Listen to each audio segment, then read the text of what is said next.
At some point in your life, you've probably made a gamble. A gamble that would decide whether you're made or broken. I'm Mr. Anime, and boy, do I have a show for you. Welcome to another episode of Mr. Anime Reviews.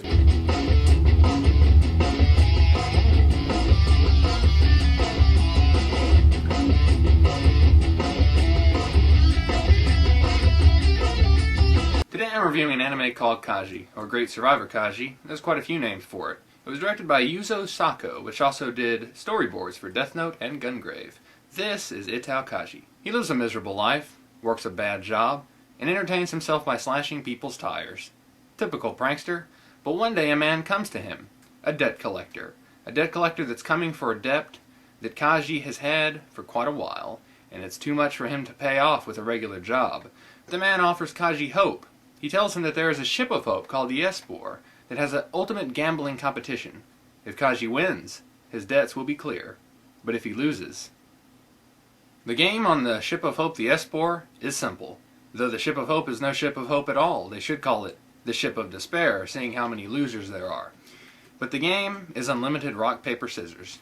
Not with your hands, but with playing cards. And you might think this is simple-minded. How much can they really do with rock, paper, scissors? Well, let me tell you something. You're in for the psychological thrill ride of your life. I have never, ever seen rock, paper, scissors done so well, and so much strategy and so much thought put into it. People will deceive each other. People will lie to each other to get ahead. This anime really, really impacts that as how real life goes. And that is one of the things that I really appreciate it for.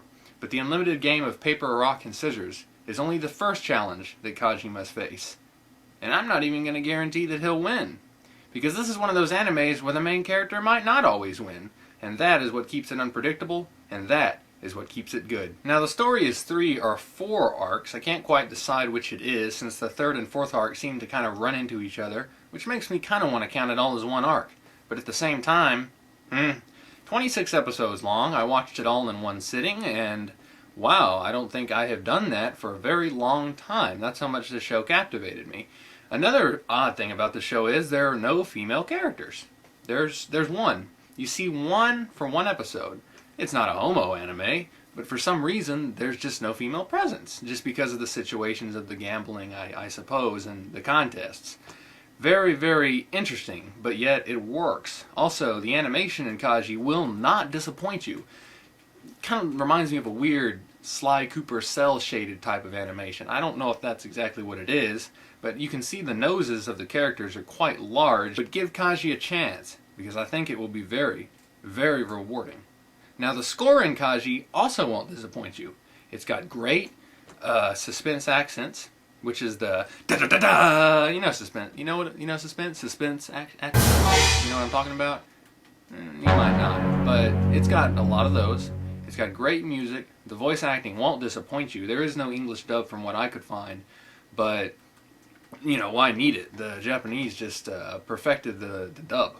Now this might look like a simple scene, but actually the table and the pen and a couple other things in the room are CGI, computer graphics, and they really, really don't look like it. Kaiji does a wonderful job in integrating computer generation into his animation. I usually complain and bitch about such things and say, fuck that, I hate it, but in this case, Kaiji flows. The animation flows. It's one of the most fluid art styles I've ever seen. And once I watch this kind of style, when I go back to the traditional animation, it's going to be like, wow. Wow. What a difference. Now, as unpredictable as the show is, there might be some times when you think you know what's going to happen. And one or two times out of the whole series, you might be able to call it. Of course, Kaiji doesn't come without grievances. He makes a few decisions which I believe are realistically irrational. However, with Kaji's fighting spirit, he never, ever wants to accept a loss. Does this picture look dangerous to you?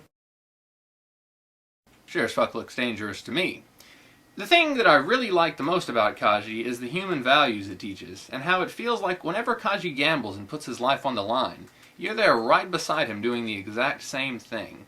When Kaiji loses, you lose. When Kaiji wins, you win with him. And Kaiji teaches us that human greed can get in the way of friendship, and betrayal can rule, because money will control people's lives, and nothing will ever change about that. It's the sad reality, yet Kaiji confronts us with the very things that we don't like to face. Kaiji had me enveloped all the way. A friend of mine named Traveling Manga requested the series, and I agreed. I said, hey, this sounds very cool. I would love to review it. He said it wouldn't get very interesting until the 14th or 15th episode, and he's right. I think it's interesting up to that, but when it gets to those episodes, it becomes so interesting. It is absolutely almost impossible to stop. Because every episode just brings you so closer to who is going to win the final match. But you have to wait, because Kaiji also has a great ability to keep episodes in one location for 3, 4, 5, 6 episodes. I don't just mean one building, I mean one chair. Kaiji is a special, special show. I've never seen anything like this, and I hope to see more from this director. I highly recommend Kaiji.